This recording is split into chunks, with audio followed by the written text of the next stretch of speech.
And I'm really, really excited about today's guest for a bunch of reasons, because she's kind of who I want to be in some aspects. Some of you guys know that I don't cook. Well, probably everybody knows that I don't cook. And on the same end of things, probably a lot of you knew that I've done Master Chef, I've done Private Chefs of Beverly Hills, because I'm a really good witch. But this person is somebody who is an expert. Her name is Laurel Woodward. She's a witch for over 20 years. She's in the Pacific Northwest. She writes on gardening and cooking and magical food. She writes for articles and magazines. And let me introduce her to you straight. Laurel Woodward. Hi, Laurel. How are you? Hi, Patty. So nice to talk to you today. It is so exciting. I can't believe how excited I am to have you on. This is her book for anybody who can't see it. This is her book. We'll show it again later. I have been going through it and I am in love. One thing that I'm really in love with is that you do it by types of food. So and of some other books I've seen, it's like, oh, let's do it, do it by the attributes that they have. And here's this for that. And here's this for that. But you're going, here's a section on beans and on breads and things like that. So what was the inspiration for the book? I am fascinated with the history of food and the lore of food. The stories are amazing. When you read about how, everyone thinks the potato is Irish, but a potato is a New World food. It was an Inca food, and it was brought back to Europe with the Spanish explorers. And in the people didn't trust it, and they shunned it because it's a nightshade, and like other nightshades, the leaves and the seeds, the berries of a potato are poisonous, but the tubers are a good food. And it took the ruling class a little bit of manipulation to get the people to embrace it as a food, but they knew that in times of scarcity or disease in the grain crop, it would be a great alternate food. And I just fell in love with the history and lore of different.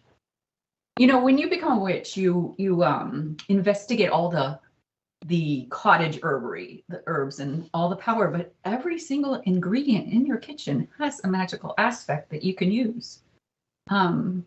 Every spice, every milk, eggs, they all have a quality to add. I love that. So what came, I know you do like organic natural gardening and cooking. Mm-hmm. And so which came first, the witch or the cook, the cooking or the witch, or how did this happen? Cooking and gardening came first. And as I became allies with some of my plants in the garden and learned about them, my magical life took on a life of its own. And I started to create this book actually came out of a compendium. I have a terrible, terrible memory. So any little bit I'd write down, and it turned into like a 600-page tome, and just different bits of stuff that I picked up. And anyway, that's where these this book and the next book come from, is from that original gathering of lore. Huh? Well, since you mentioned it, so we'll get right back to this one, but what's your next book? Oh, it's Backyard Garden Witchery, and it's gardening and again, kitchen witchery. There are some recipes in it, but it has a lot of flowers and trees and vines, and all the magical aspects of those as well. Oh, that's beautiful. And when's that going to come out? July. Okay. July 9th. So this one you guys will have time to get for the holidays, because you need it for yourself and anybody else you buy holiday gifts for. But enough of that. I know your first chapter is why food is important. So why is food important? Our bodies are amazing machines, but we have to fuel them to get them to perform, just like any sort of machine. And if you don't fuel it with good things, it's eventually going to cause all kinds of issues for you. Food is very important. It can be a medicine or it can be a poison. If you learn your body and learn what your body thrives on, and you give it what it thrives on, then you are young and have a sparkle and energy just abounds. If you don't, you're in bed tired and not wanting to face the world and have no energy to create anything. Good gas, bad gas. Yes. Not in the physics of gas, but gas in your car, not like, oh, excuse me. Right. So as we are getting through, if everybody's listening this when we first launch, we are into holiday season. We are into December. And I know one of your chapters is basically by the seasons. You call it the tides. Explain to everybody a little bit, me and everybody, a little bit about that. What are the tides, the seasons? Well, sure. As the years turns, it brings a different kind of energy. It starts with a awakening, and then a growing season, and then a harvest season, and then a sleep, a salt, winter, the season of death and sleep. And the tides of the year have that same. It's just the flow of energy that comes through our lives. I'm very seasonal, so in the winter, I go to bed quite early and I sleep a lot longer than in the summer. And in the summer, I have a lot of like vegetables, salads and raw vegetables and light foods. In the winter, it's more heartier potatoes and roots and starchy foods. And that just helps with seasonal awareness. And my practice is very nature centered. And when you embrace the seasonal tides, it opens you to the different energies of the year and helps you form a relationship with the natural world. Beautiful. Yes, I love that you are doing this because, again, I talk this all the time. We've gotten so far away from nature in our modern society, and from weather, from moon, from everything. Right. And I mean, you're just taking it the next level into what we eat. And we do think of summer foods versus winter foods. But right now we are into December, for those of you listening in December. So we're going into Yule, Christmas, Hanukkah, whatever anyone wants to call that. So what is the tide or the season now? What are some of the recipes or things you suggest for people?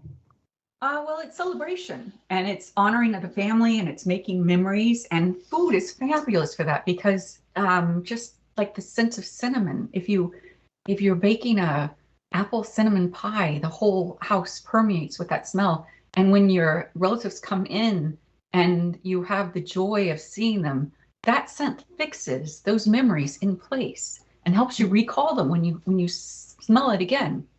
So cinnamon is a big holiday spice. All the pumpkin pie spices, the allspice, the ginger and cloves, nutmeg, those are all real holiday spices.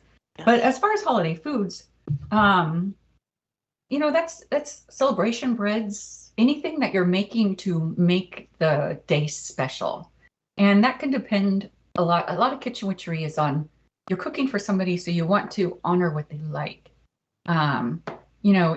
If your favorite food is chocolate, then I would make you something amazing, a chocolate, cloud cake or something. Or if you're a vegetarian, we could do a lovely quinoa, pomegranate, butternut squash dish, or a pumpkin fettuccine, which is pretty amazing. Food is just such a big part of our lives. It's a driving force behind our existence. Every day we eat, every day we search for things to eat, every day we crave different things to eat.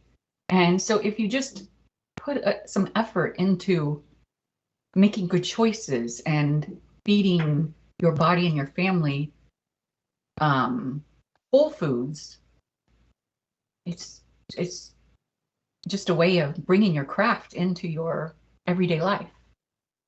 I love it. So do you put ritual into your cooking at all? Like, oh, yes. Do you also winter and that kind of stuff? Or what's some of the stuff that you do that make it extra magical cooking? Well, first you set an intention. And usually if it's a festive time, if it's a family gathering, sometimes it's everybody get along, or, everybody have a nice time. Let this be a joyous occasion. You form an intention, and it can be anything. And as you're creating, you put that intention into, through mixing, through measuring, through all the energy that you're putting into it. You put your intention into it. So you bake your intention into what your pie or your cake or your loaf of bread. And then when you serve it with heartfelt joy and gratitude, it's a magical experience. It is. So I love how you said, like, everybody get along, because we know there's lots of extra stress at the holidays. I actually just recently talked about that. And there's lots of worrying about people and in-laws. Oh, the barking, that's Willow. She's my dachshund, and she's been so good, but there's somebody outside. So forgive me on that. Is there an intention or any special ingredients that you would specifically add for everybody getting along at the table? Oh yes, you could do any of the love spices or fruits, incorporate them, and there's all different ones for harmony. But say an apple pie is a food of love that helps inspire feelings of affection. So yes, so you could look at the properties that you're working with and use those, and in fact, that's a big part of kitchen witchery is figuring out the correspondences of the ingredients you're using. That is beautiful. And yes, who doesn't have love with apple pie? But speaking of pie, we know that you even mentioned first thing, pumpkins. Everybody goes pumpkin crazy as soon as fall hits, from, well-known coffee chains to whatever. Have you had your pumpkin spice latte? Have you had this or that? So what are some of the, other than everybody obviously likes the taste of it, is there specific attributes to pumpkin itself? Oh, of course, yes. Pumpkins have a very nurturing energy, and they even have the ability to reveal the unseen. I have the worst memory in the world. That's why I wrote everything down. But yes, they do. And pumpkins, they're New World food. They're credited for keeping the settlers alive their first couple of years. They have a very long storage space, and I grow them every year. I love pumpkins. Oh, you can see some of my pumpkins in the background. I grew those. Yes, those are beautiful. Thank you. I had 21 this year, and then some critter ate, I think, 7 or 8 of them. So I had to pick them all and bring them in. But yeah, I get that. I'm complete opposite. I live in the middle of Los Angeles, though I do live in the Hollywood Hills, and I do have a big yard. But anything I've tried to grow, the critters get long before we do. Yeah. But that's okay. But I love that you grow your own food. What are some of the stuff that you grow that you do use in your magical food? Oh, well, it's seasonal, of course. Right now I have Swiss chard, green onions, beets, and cabbage. That's what I have in my garden right now. But I always have squash and zucchini. I love zucchini. Tomatoes, peppers, the basics. The basics. Oh, and I have a huge herb garden too. So you can just go onto the deck and snip just about anything you want. Oh, good. So what are, and herbs are great because you could use them on different things, herbs and seasonings. So what are your favorite herbs in your witch's kitchen for different attributes and things? What are some of your must-have in the kitchen or even in the garden? Well, I love bay leaf. I have a bay tree that has traveled with me through 3 states now, and it lives in my greenhouse. It's about 5 feet tall right now. And bay is just a fantastic energy. You toss some leaves in soup to give it that wonderful flavor. But you can burn them. You can write a wish on them and burn them. You can grind them and use them in different incenses for victory and visions. Bay is one of my allies. That tree is. I really have a good relationship with it. But rosemary and thyme and sage, the basic spices are great to have on hand. I grow a lot of cilantro in the summertime and basil in the summertime because I love pesto and I love fresh salsa. So those are great to have on hand. And cilantro has it's a very protective spice, and it's a tonic. It's a cleanser. It can actually remove heavy metals from your body. So those are some of my favorites. Okay. Oh, that's good. Okay. So I like that you said how you were talking about how important food is for us. Obviously, what we eat is kind of who we are. So so do you work with people like saying, okay, I want to get healthier into my life. I want to bring this into my life. Do you have a practice working with people like that? No, I do not. Just my immediate family. Okay. I have an autoimmune where I cannot eat gluten, and my son also has it. So just because of that, I had to explore all the gluten-free options and try and figure out what was going on. The first doctor I saw when this first happening told me it was all in my head. And then finally, I had a doctor figure out and labeled it arthritis and psoriasis, and said, keep a food diary and figure out something is triggering this, figure out what your triggers are and avoid them. And if you learn your body and you do find out that you have some sort of weakness like that and you do avoid your triggers, you will be free of disease. You'll be free of illness. You won't get diabetes. You won't get, whatever it is, Crohn's, whatever, or you have it and it won't. What is it called when it starts, when it gets aggravated? Right. Get your immune system all messed up. Right. Yeah. Okay. So if somebody came to you or they want to get your book, they're going, okay, it's the new year. I need to get healthier. I haven't been eating great. I probably need to lose a few pounds because that's the time of year we do it. So what would you suggest somebody? Would you suggest certain foods or recipes, or how would you do that? Oh, yes. I would suggest going organic. Stop eating poison. I would, and of course you can't do everything, but the main things like your spinaches and your lettuces. Anytime you're trying to eat a medicine, eat a good medicine, eat an organic medicine. They really don't cost much more if you shop for them, Anyway, I would not do anything in a box. I would not do processed food. Processed food's just junk. And just try to eat whole foods. Try to eat something that grows. Squash is amazing for you. It's full of antioxidants. It tastes great if you put a little olive oil and salt and pepper in it and roast it in the oven. Food is just about learning what you like and learning how you like to prepare it. I hadn't tried Brussels sprouts until I moved up here, and now they're a family favorite. And I've heard so many people that they hate Brussels sprouts because their mother used to boil them. But if you just put them in a little olive oil with salt and pepper and roast them in the oven, they're delicious. And they're so good for you. I love Brussels sprouts, even when I was a kid, because I'm a doll collector, not the ones the ones I'm seeing, but I'm a Barbie doll. I always called them Barbie cabbage. Oh, that's hilarious. I can see that. And I think anything bigger than it's supposed to be or smaller than it's supposed to be is really great. So, okay, so that's good. So eat healthy, get rid of, the packaged and processed foods. So what if somebody was saying, okay, I'm going to get your book because it's a new year and I want to bring more love into my life, whether it's getting a new relationship or working on relationships they have. Would you suggest any specific foods or recipes or anything for that? Food is a big part of the courtship. Down through history, brides had a repertoire of different.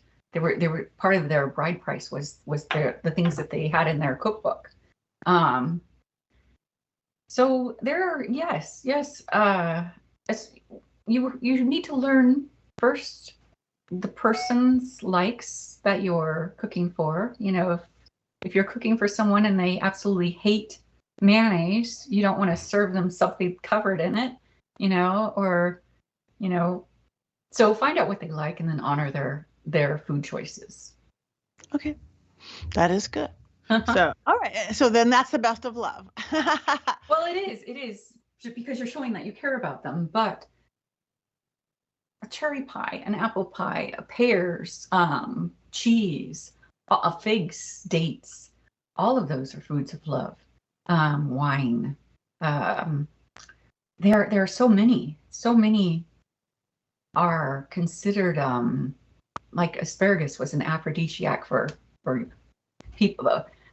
Men would take their girlfriends out to an asparagus dinner in France at it was in like the 1800s, I believe, because for a lusty evening. Because Really? yeah, Asparagus. asparagus. You eat a lot of asparagus. I love that. So in your book, it's really beautifully written out. You see something like I'm just turnip greens. It's good for I can hardly even read it. Banishing, ending relationships, money, protection, and warding. Mhm. Who would know that turning greens do that? You just have it so beautifully laid out. Well, thank you. That's part of the history. In the old world foods like turnips, there is so much lore. We have so much written history from the Egyptians and the Greeks and the Romans and how they used things. And then in more modern times, how folklore stepped in and gave them attributes.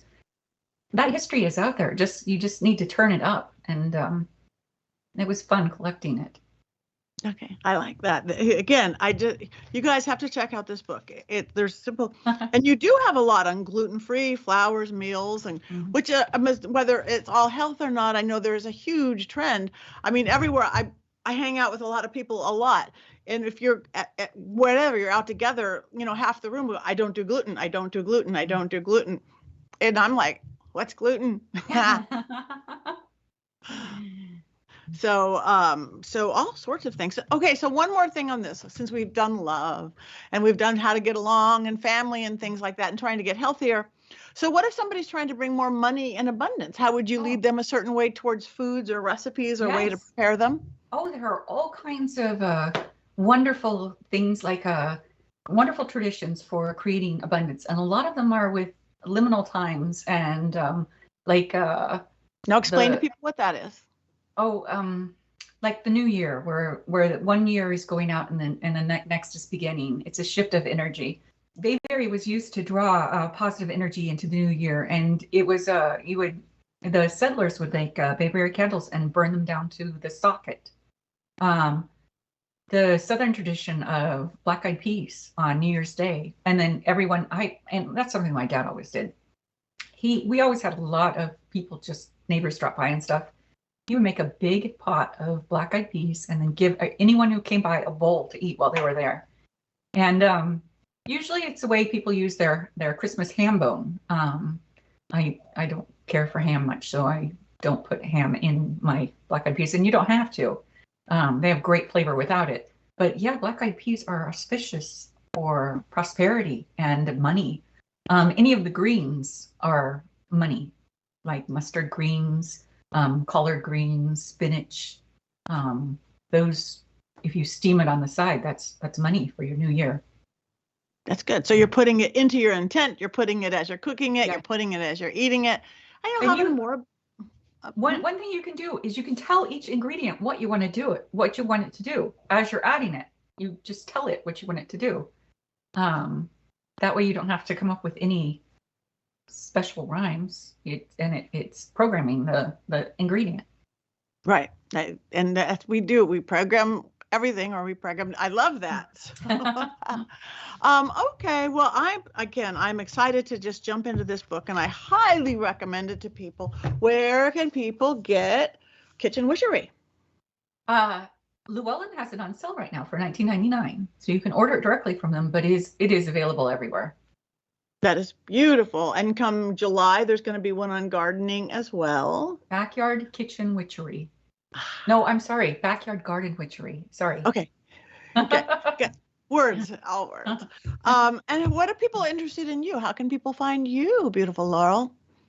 Well, I am at laurelwoodward.com, and I have a blog that I keep called Liminal Landscapes. Oh, what a beautiful name. Thank you. Thanks. Well, I want to thank you so much for coming on. This is so exciting to me. I can't wait to get into this. I'm so glad you like it.